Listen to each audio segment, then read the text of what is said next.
Hello बच्चों, let's read the question. The question says photons of what minimum frequency are required to remove electrons from gold. Note the work function for gold is 4.8 electron volts. तो इस question को solve करने के लिए हम जो की कॉन्सेप्ट यूज करेंगे वो होगा हमारा the study of the photo electric effect. तो फोटो इलेक्ट्रिक इफेक्ट में क्या होता है कि अगर हमारे पास एक लाइट सोर्स है, लेट अस अज्यूम कि एस यहाँ पर एक सोर्स ऑफ लाइट है जहां से हमारे फोटोन्स इंसिडेंट हो रहे एक फोटो सेंसिटिव मटेरियल के ऊपर। तो फोटो सेंसिटिव मटेरियल कोई भी मेटल की कंडक्टिंग मटेरियल हो सकता है जिसमें फ्री इलेक्ट्रॉन्स होता है जो कि इजेक्ट कर सकते हैं अगर उस पर फोटोन्स गिरे जिसका कोई एक पर्टिकुलर एनर्जी होता है। तो हर एक फोटो सेंसिटिव मटेरियल का अपना एक एक एट्रीब्यूटेड प्रॉपर्टी होता है जिसको हम कहते हैं उसका वर्क फंक्शन। तो वर्क फंक्शन जो होता है वो इन सिंपल टर्म्स होता है द मिनिमम एनर्जी जो हमको रिक्वायर्ड है।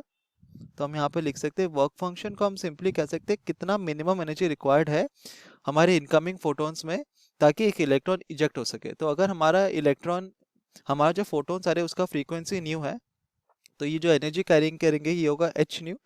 तो अगर ये जो एनर्जी हमारे फोटॉन्स कैरी कर रहे हैं अगर वो greater than the minimum energy required to eject an electron that is work function से ज्यादा होगा तो ऑब्वियसली हमारा जो फोटो इलेक्ट्रॉन्स होगा वो हमारा सरफेस से इजेक्ट हो जाएगा and will get photo current.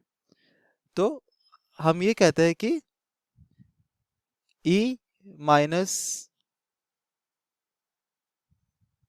Work function is equal to half mv²। तो यह हाफ एम वी स्क्वायर क्या होता है, अगर हमारा E greater than work function होगा तो हमारा जो इलेक्ट्रॉन इजेक्ट होगा वो एक पर्टिकुलर वेलोसिटी के साथ मूव करेगा तो उसका एक काइनेटिक एनर्जी होगा और ये जो काइनेटिक एनर्जी होता है that is equal to the difference in the two energies. अब क्वेश्चन में हमको क्या गया कि what is the minimum frequency required to remove an electron. तो हमको मिनिमम फ्रीक्वेंसी मतलब हम मिनिमम एनर्जी भी कर सकते हैं।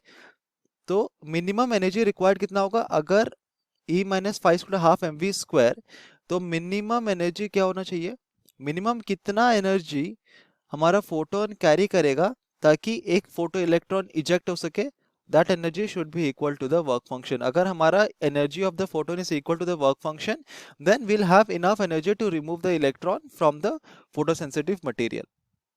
तो ये होता है हमारा मिनिमम रिक्वायर्ड एनर्जी। तो इसको हम पुट करते हैं तो मिनिमम हम यहाँ पे लिख सकते हैं E मिनिमम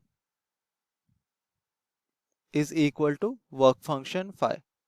तो ई मिनिमम कितना होगा, प्लैंक्स कांस्टेंट मतलब multiplied by frequency minimum. Minimum कितना फ्रीक्वेंसी होने से हमारा एनर्जी मिनिमम आएगा that is equal to E minimum. और वर्क फंक्शन हमको दिया गया है 4.8 इलेक्ट्रॉन वोल्ट। तो इसको हम कन्वर्ट करेंगे इन जूल्स। तो हम लिख सकते हैं minimum frequency is equal to 4.8 multiplied by 1.6 multiplied by 10 to the power minus of 19 divided by 6.626 multiplied by 10 to the minus 34। और इसको अगर हम सॉल्व करेंगे तो हमको मिलेगा न्यू मिनिमम का value to be equal to 1.16 multiplied by 10 to the power 15 hertz. तो जो मिनिमम फ्रीक्वेंसी हमारा जो इंसिडेंट फोटोन है यहाँ पर उसका जो मिनिमम फ्रीक्वेंसी होना चाहिए that should be equal to 1.16 multiplied by 10 to the power 15 hertz. तो इससे ज्यादा होने से हमारा फोटो इलेक्ट्रॉन्स इजेक्ट होगा, लेकिन इससे कम अगर हो रहा है वैल्यू ऑफ फ्रीक्वेंसी देन हमारा फोटो इलेक्ट्रॉन्स इजेक्ट नहीं होगा। तो अगर हम चारों ऑप्शंस देखेंगे तो जिस जो ऑप्शन का value it is closest to this value, closest to the required value which is 1.16। तो अगर हम ऑप्शंस देखें तो ऑप्शन सी हियर हमारा क्लोजेस्ट वैल्यू है to the required value that is 1.2 multiplied by 10 to the power 15 hertz. तो ये हमारा करेक्ट आंसर होगा। Hope you understood it well, best of luck.